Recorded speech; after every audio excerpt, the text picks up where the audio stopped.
It's been an eventful week for the Catholic Church in South Africa, with Bishop Thulani Mbuyisa of Kokstad Diocese appointed as a member of the Dicastery of the Institutes of Consecrated Life and the Societies of Apostolic Life by Pope Leo XIV. The Holy Father also imposed the pallium on Cardinal Stephen Brislin, the Archbishop of Johannesburg, among other new Metropolitan Archbishops. The pallium hasn't been conferred directly by the Pope in Rome since 2014. We're now joined for more by the Secretary General of the Southern African Catholic Bishops Conference, Father Hugh O'Connor. Father Hugh, a very good evening to you. Thank you so much for joining us. Welcome. Good evening. Good evening. Well, it's an absolute pleasure having you join us this evening. First of all, Father Hugh, this has been quite an extraordinary week for the Catholic Church in South Africa. How would you describe the mood within the church leadership and the broader Catholic community? I think it is one of great surprise, but also of great pleasure. Firstly, with the imposition of the pallium on the Archbishop of Johannesburg, who is Cardinal Brislin, and also the appointment of Bishop Thulani to the Dicastery, which really means office, in charge of consecrated life within the Church. I think both of these mark great moments, and also the great honor for Cardinal Brislin of celebrating the Mass today of St. Peter and St. Paul in Rome with the Holy Father.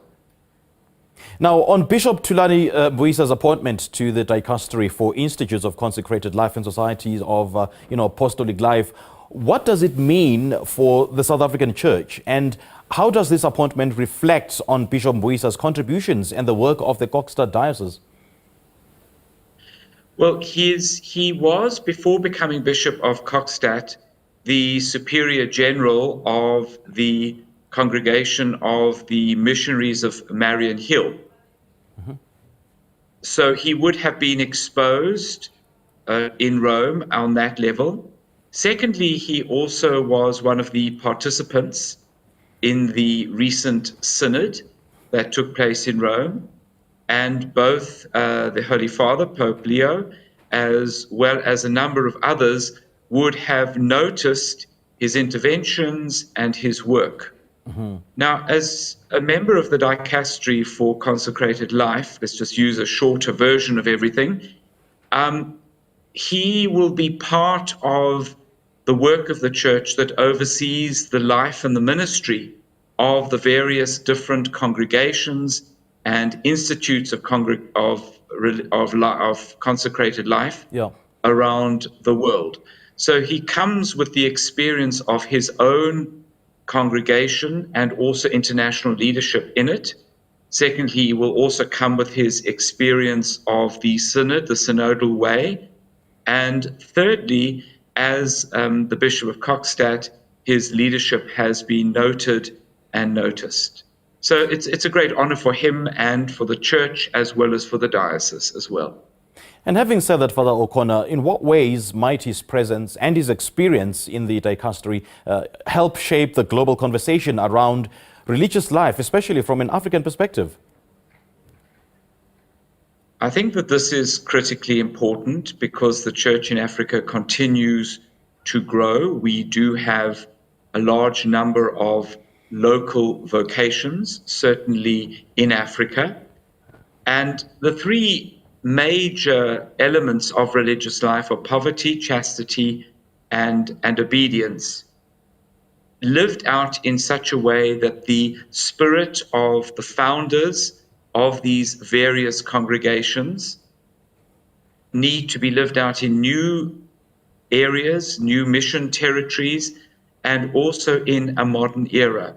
So the voice of Africa, with the appointment of Bishop Thulani and the others from Africa, really brings a new dimension and a recognition to the Church in Africa that most certainly she has a great deal to contribute to the international discussion on the future of church and religious life.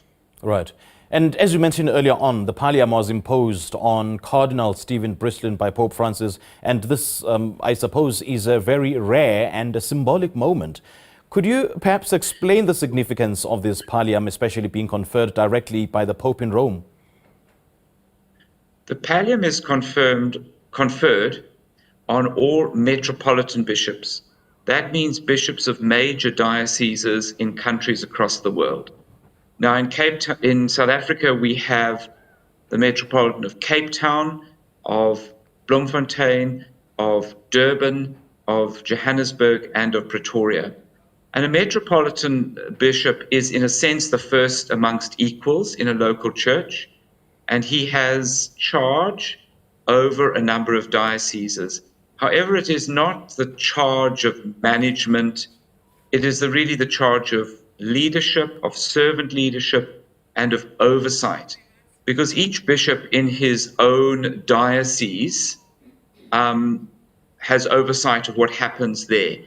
The metropolitans are groupings of dioceses that work together because they are in a particular region, they share similar interests of that region, and he is there to lead that region. But it is a leadership of a first among equals. Right, right. And how do you see this influencing vocations, pastoral priorities, or even the relationship between the Vatican and Southern Africa? Look, I think this strengthens certainly the relationship between the Vatican and Southern Africa. We certainly see Pope Leo recognizing the leadership that we have in our Southern African church. Vocations in the South African context are very, very different to vocations that are happening in the rest of Africa, in the sense that the Southern African Church, in terms of vocations, really is following Europe. So we are short of vocations. We need new vocations, and possibly the elevation of good leaders, of people both of Cardinal Brislin as well as of Bishop Thulani, could inspire people to say, well, the mission of Jesus, the mission of Christ is still important. We still need good news. We still need news that sets us free. Yes. And hopefully this will inspire others to follow in their footsteps. Mm-hmm. And just as a final question, Father O'Connor, as Secretary General of the SACBC, how do you and your colleagues interpret these developments in the context and in terms of the Church's mission in the region?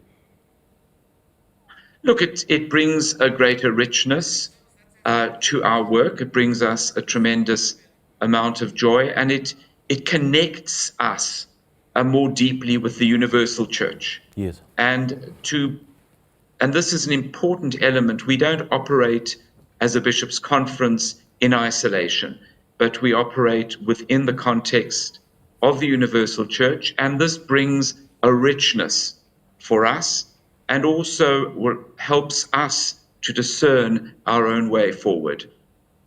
All right, Father Hugh O'Connor, great chatting to you. Thank you so much for joining us. Thank you. All right, the Secretary General of the Southern African Catholic Bishops' Conference, Father Hugh O'Connor, just reflecting on the various development within the Catholic Church with Bishop Thulani Mbuyisa of Kokstad Diocese, appointed as a member of the Dicastery for the Institutes of Consecrated Life and the Societies of Apostolic Life by Pope Leo XIV.